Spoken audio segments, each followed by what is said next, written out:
Што ако планините не се бариери, туку мостови? Што ако нивната вистинска улога не е да не разделуваат, туку да не спојуваат? Епа, денес ке зборуваме токму за таа идеја, преку една неверојатна приказна за нова, епска планинарска рута. Станува збор за Тур Валс да Марина, проект кој со години се крчкал во главата на неговиот творец, Жоан Елиес Андрес. Се почнува со овој број, 128. Што ли би можело да значи?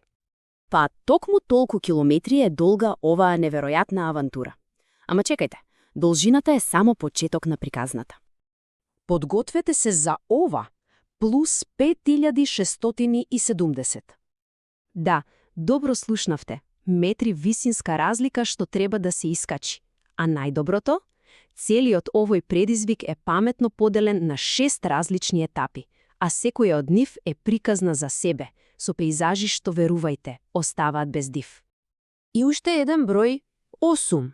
Што мислите, што поврзуваат сите овие етапи? Тие ве водат низ не една, не две, туку 8 цели историски долини. Но, ајде да бидеме искрени, оваа тура е многу повеќе од бројки. Зад сето ова се крие една длабока филозофија. Планини што ги обединуваат долините. Ова моćна реченица е всушност срцето на целиот проект. Не потсетува дека природата не е тука за да гради ѕидови меѓу нас, туку за да не поврзе. Добро, ова звучи одлично во теорија, нели? Ама како тоа изгледа во пракса? Ајде да видиме зошто Тур Валс де Марина не е само обична планинарска патека, току вистинско културно доживување. Еве го можеби најдобриот опис. Значи, додека телото се сочува со физички предизвик, умот и духот ткаат една сосема нова слика од приказните, историјата и културата на овој регион. Ова не е само вежбање, ова е искуство. И сето ова не е случајно, се разбира. Се е многу внимателно испланирано. Например, рутата не ги заобиколува селата, туку ве носи право во нивното срце, на плошкадите. Наместо да се прават нови патеки, се оживуваат старите, заборавените, оние што имаат душа. И што е најважно, се е направено за да им помогне на локалните заедници и да биде достапно за речиси сите, без некои екстремно тешки технички делови. Ама приказната оди уште подлабоко, затоа што овие патеки тие зборуваат. Буквално, секој камен, секој дрво има нешто да раскаже. Од легенди што ќе ве наежат, па се до вистински заборавени истории.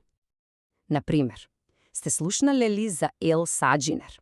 Тоа е еден вид митски бабарога од овие долини, суштество што ги демнело непослушните деца. Морничаво, а? Ама ова не е само приказна за плашење. Ова ни покажува со какви стравови живееле луѓето тука, како го разбирале светот. Тоа е дел од ДНК-то на ова место. И од митските стравови, патеката не носи до нешто многу, многу пореално. И можеби уште пострашно. Замислете си, пешачите и однегнаш пред вас се појавуваат зид. Ама не било каков зид.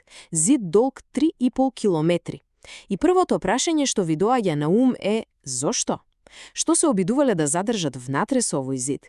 Или можеби, што не смело да излезе надвор?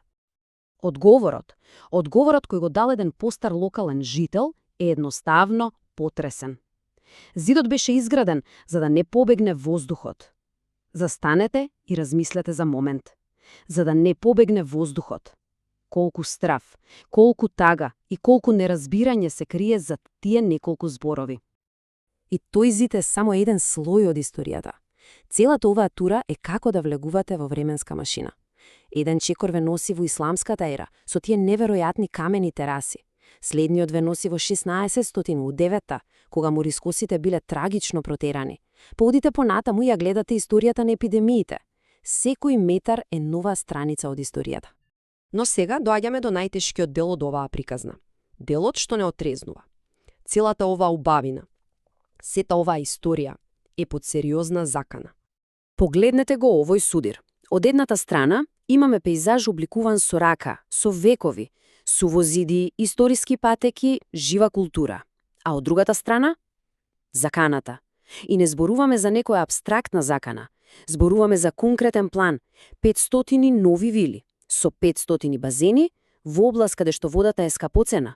Ова веќе не е развој. Ова е бришење на историјата. Има една реченица од авторот на турата што кажува се. После еден голем пожар во 2022 година, тој рекол: "Пожарот е повратен. Ова е неповратно. Размислете. Шумата може повторно да порасне, ама откако ќе ставите бетон, готово е. За секогаш." Не може секогаш да виси на конец. Ова е повеќе од зборови. Ова е крик.